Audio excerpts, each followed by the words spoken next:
Dans cette vidéo, donc, nous allons décrire la méthode suivante qui est l'analyse dimensionnelle. Vous allez voir, cette méthode est très utile pour trouver les unités et si une formule que vous écrivez est cohérente. Donc pour cela, je vous ai photocopié une page d'un manuel qui s'appelle fiche méthode numéro 6, effectue une analyse dimensionnelle. Donc il est marqué, l'analyse dimensionnelle permet de déterminer la dimension d'une grandeur et donc d'en déduire son unité. Donc on va d'abord décrire le grand 1 et le grand 2 et ensuite on fera les applications concrètes. Donc le système international d'unités définit 7 unités de base associées à 7 grandeurs de base. Toutes les autres unités, donc qu'on appelle unités dérivées, peuvent s'exprimer comme une combinaison de ces unités de base. Donc les unités de base sont ici. Donc les longueurs, les masses, les temps, les courants électriques, les températures, les quantités de matière et les intensités lumineuses.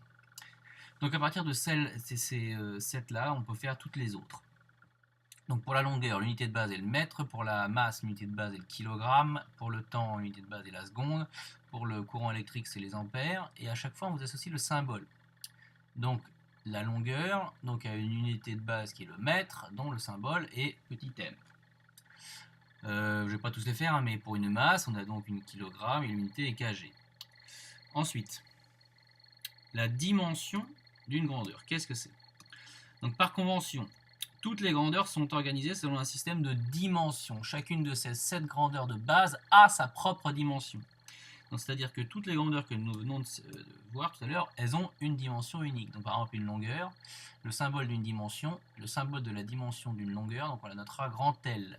Le symbole ici de la grandeur qui est la masse, ça sera noté grand M. Le symbole des temps sera noté grand T. Vous remarquerez que ces trois-là reviennent très souvent et qu'on parle aussi généralement, vous verrez peut-être des fois dans les analyses dimensionnelles, on parle souvent de système MLT, puisque on essaie toujours de revenir à des M, donc des masses, des L, des longueurs et des temps pour les durées, etc. Donc il y en a d'autres aussi parmi les 7 dimensions, donc il y a aussi le courant électrique, vous avez aussi la température, la quantité de matière et l'intensité lumineuse. Je ne vous cache pas qu'elles sont quand même moins utilisées, mais ces trois-là sont très utilisées. Donc toutes les autres grandeurs sont des grandeurs dérivées. Les dimensions des grandeurs dérivées se déterminent à partir des dimensions des 7 grandeurs de base et des équations de la physique. Et j'insiste sur et des équations de la physique. La dimension d'une grandeur se note entre crochets. Donc par exemple, ça signifie la dimension de G. Si la dimension de G, donc G entre crochets est égal à 1, ça veut dire que cette grandeur G n'a pas de dimension. Donc on ne lui associe pas d'unité. Hormis peut-être pour les angles exprimés en radians. Alors un exemple. Vous connaissez tous la formule V égale D sur delta T. Donc ici, vous voyez que vous avez une équation de la physique, donc qui est V égale D sur delta T. Donc la dimension de V, c'est donc la dimension de D sur delta T, c'est-à-dire la dimension de D divisée par la dimension de delta T. Donc ensuite, je regarde dans mon tableau, donc j'ai ici D. D est donc une longueur. Donc si c'est une longueur, je peux lui associer le symbole grand L. C'est pour ça qu'ici il y a des marqués dimension de D égale grand L. Ensuite, il y a marqué ici, donc la dimension de delta T, c'est effectivement un temps ou une durée, donc ça sera donc à noter avec grand T. Et donc ensuite, si je divise L par T, j'obtiens LT-1, donc ça signifie que la dimension d'une vitesse est donc une longueur divisée par un temps, ou par une durée. Donc ça, c'est une première application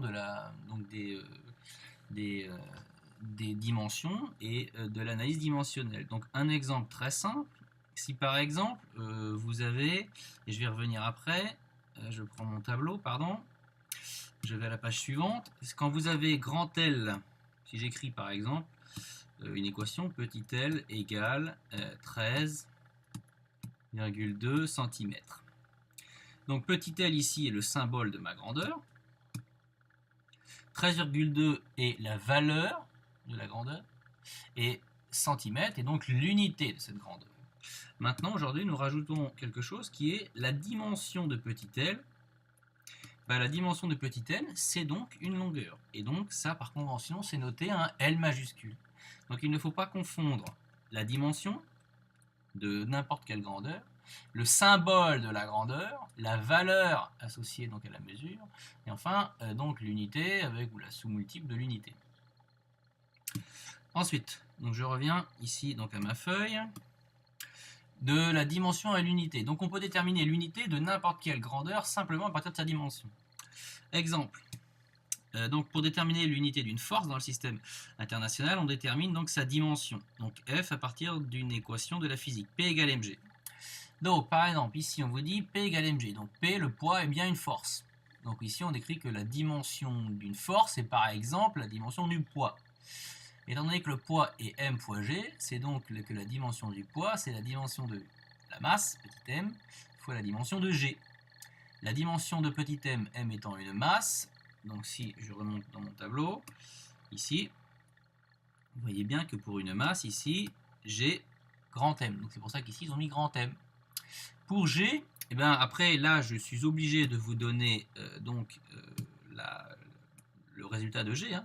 Je suis obligé de vous donner donc G égale, par exemple, 9,8.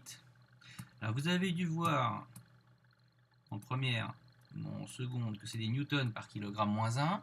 Si on vous le donne dans le système international, vous verrez que c'est des mètres secondes moins 2. Donc, ça veut dire que la dimension de G, c'est donc, regardez bien, ici comment je fais pour trouver la dimension de G, c'est donc 9,8 mètres divisé par des secondes au carré. Donc ça veut dire que c'est donc quelle est donc la grandeur auquel on associe donc une unité en mètres, c'est donc une longueur.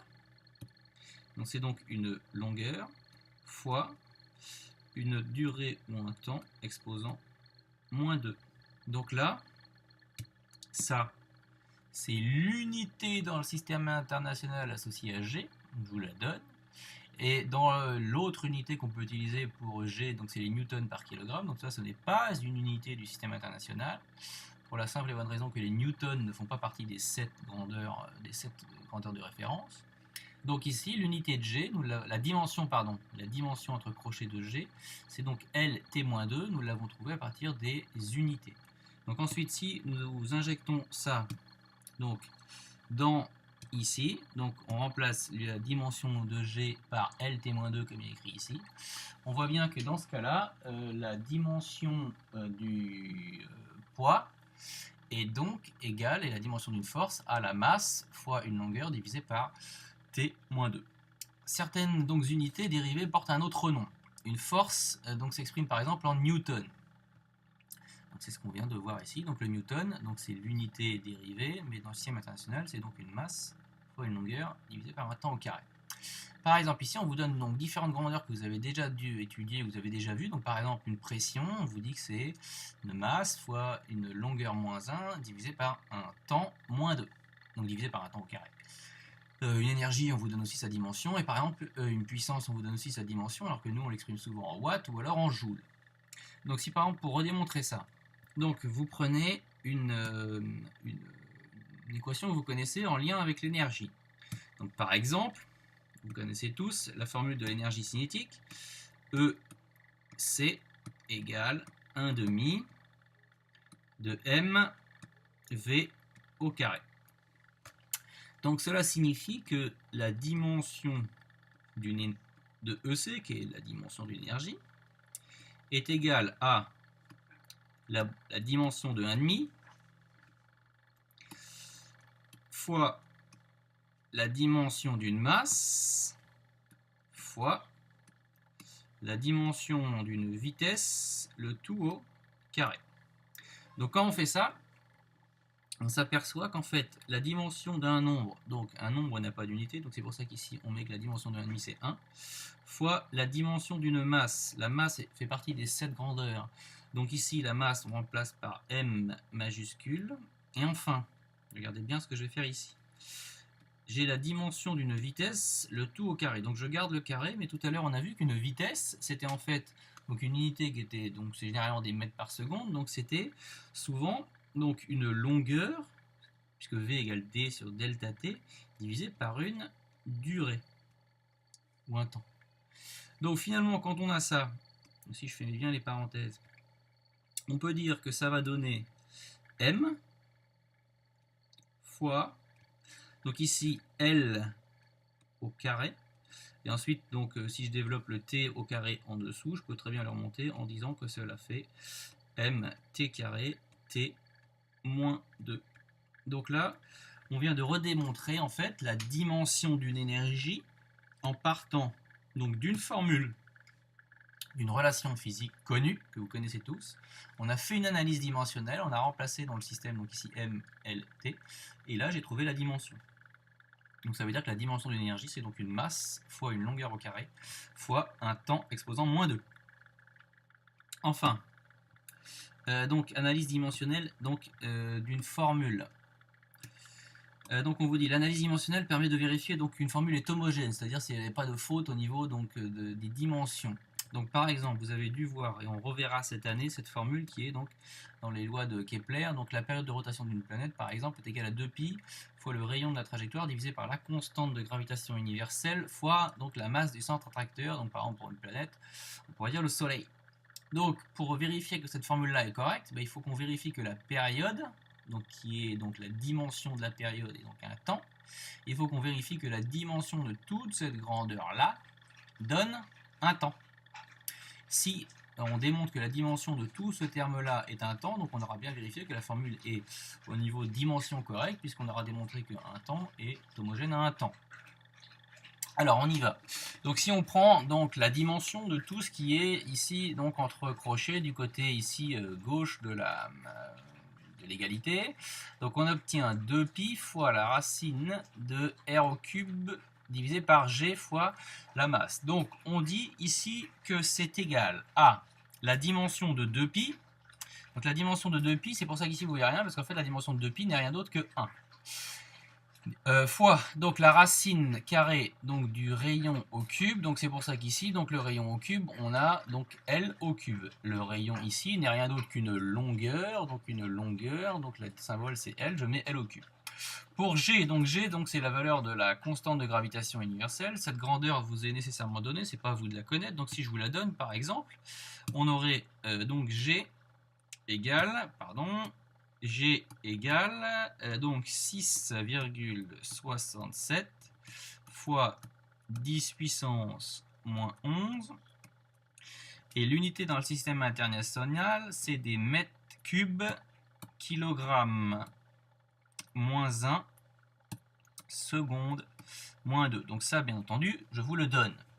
Donc vous avez, encore une fois pour des petits rappels, ici, vous avez donc le symbole de la grandeur, la valeur de la grandeur, l'unité de la grandeur. Et si maintenant je fais la dimension de la grandeur, donc la dimension de la grandeur, regardez bien, c'est donc m au cube, donc c'est-à-dire ici une longueur au cube, fois ici il y a des kilogrammes moins 1. Donc ça veut dire que ça va donner une masse exposant moins 1.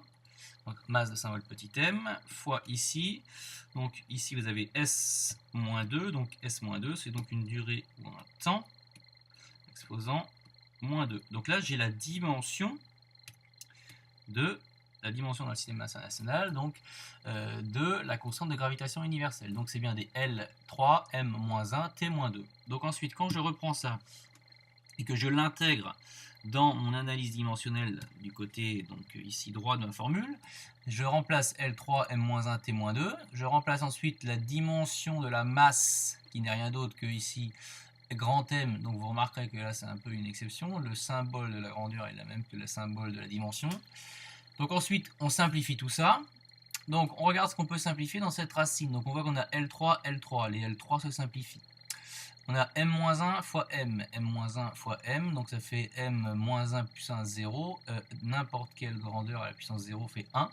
Et enfin, vous avez ici 1, il va rester 1 en haut, il va rester t-2 en bas, 1 sur t-2 faisant t au carré. Donc vous aurez donc la racine de t au carré, ça fait bien un t. Et donc qu'est-ce qu'on en démontre? Qu'est-ce qu'on vient de démontrer? On vient de démontrer qu'en fait la dimension de tout ce terme-là est un temps. Et donc on peut bien dire qu'au niveau de la période qui est également un temps, est bien homogène. Donc cette formule est homogène, c'est-à-dire que de ce côté de l'égalité, vous avez bien un temps ou une durée, et ici, vous aurez bien un temps ou une durée. Donc c'est pour ça qu'on dit que dans ce cas-là, la formule est bien homogène. Donc là, voilà, nous venons d'expliquer l'intérêt de ce qu'on appelle donc l'analyse dimensionnelle. Donc nous espérons que cela vous sera utile.